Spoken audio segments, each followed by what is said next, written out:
Welcome to Teacher Reads. I'm Miss S. Today, we are going to read The Easter Egg Farm, written and illustrated by Mary Jane Auch. Pauline lived in Miss Pennyworth's hen house with 4 other hens. Each day, Miss Pennyworth collected the eggs. "Only 4 eggs again today?" she asked. "Somebody isn't doing her job. Are you all trying?" The hens clucked. "Well, try harder. I want 5 eggs tomorrow. Concentrate." Pauline was embarrassed. She was the one not laying an egg. Every time she tried, the other hens squabbled. Pauline couldn't concentrate in all the confusion. "Pauline is lazy," one hen clucked. "I'm not lazy," Pauline said. "I'm just different." She turned her back on the others and concentrated very hard. Finally, a wonderful thing happened. Pauline stepped back to look at the egg in her nest. It wasn't like the other eggs, but Pauline thought it was beautiful. "Get a load of this," another hen cackled. "Pauline just laid the world's ugliest egg." "It's not ugly," Pauline said. "It's just different." But Pauline began to feel ashamed of her egg. She nudged it under the straw with her beak. The harder Pauline tried to lay a normal egg, the stranger her eggs got. She hid each one of them, but not before the other hens had seen them and made fun of her. When Pauline couldn't stand the teasing any longer, she made herself a nest outdoors. She stared at the sky and concentrated very hard. This time, her egg came out blue with clouds. But before Pauline could hide the egg, someone saw it. Miss Pennyworth. "Pauline, what a lovely egg," she said, holding it up in the sunshine. "This is too unusual to crack open for my breakfast. I'll put it on my windowsill where everybody can enjoy it."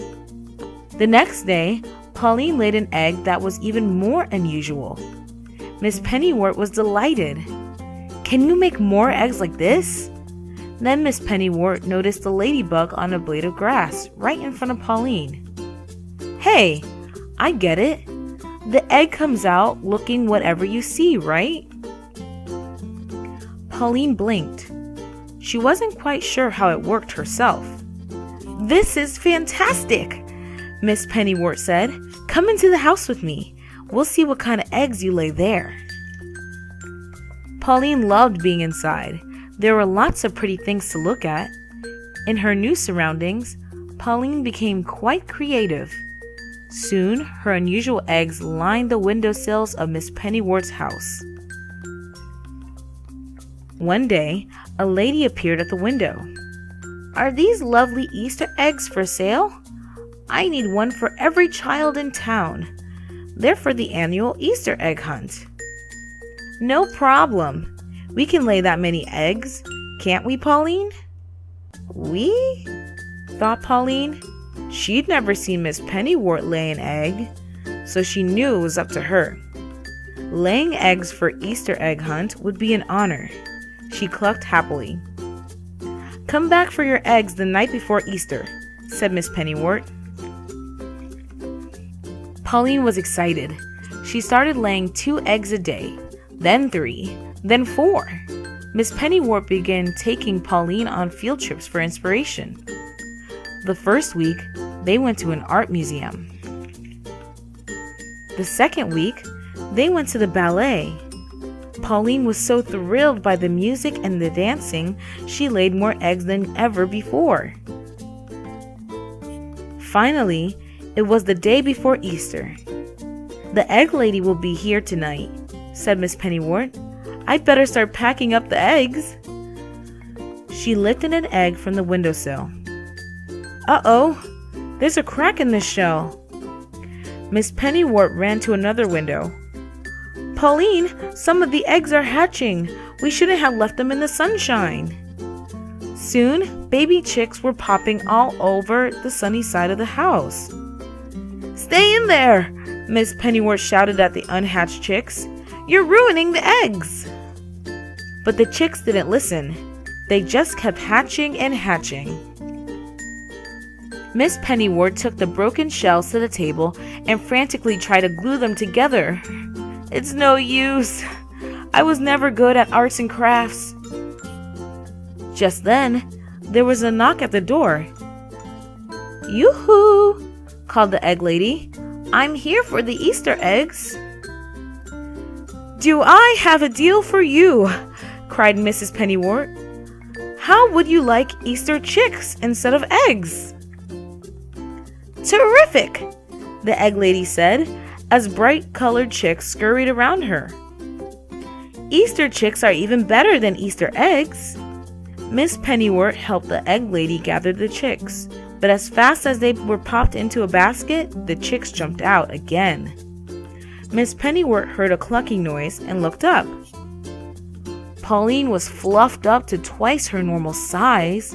She spread her wings like an umbrella, protecting the chicks who raced toward her.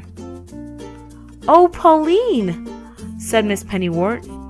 "Of course we can't give away the chicks. They're your babies." "But what about the Easter egg hunt?" the egg lady asked. "The eggs on the shady side of the house didn't hatch," Miss Pennywort said. "You can take those." Pauline kept all of her babies. She loved being a mother. Every day she took her chicks for a walk, showing them the beautiful things around the farm.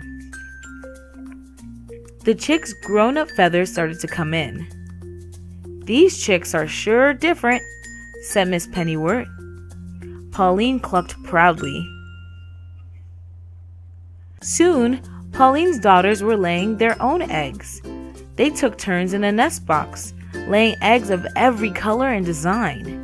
Children from miles around came to see the unusual eggs and chickens. Miss Pennywort's farm became known as the Easter Egg Farm. Pauline still lives on the Easter Egg Farm, but she doesn't lay as many eggs as she used to. Now, whenever she feels an egg coming on, Pauline closes her eyes. She doesn't concentrate on anything. Then she lays a perfectly ordinary plain white egg, just to be different. The end. I hope you enjoyed reading The Easter Egg Farm with me today. Please subscribe to the channel and write in the comments section which book would you like to see next. Thank you for listening.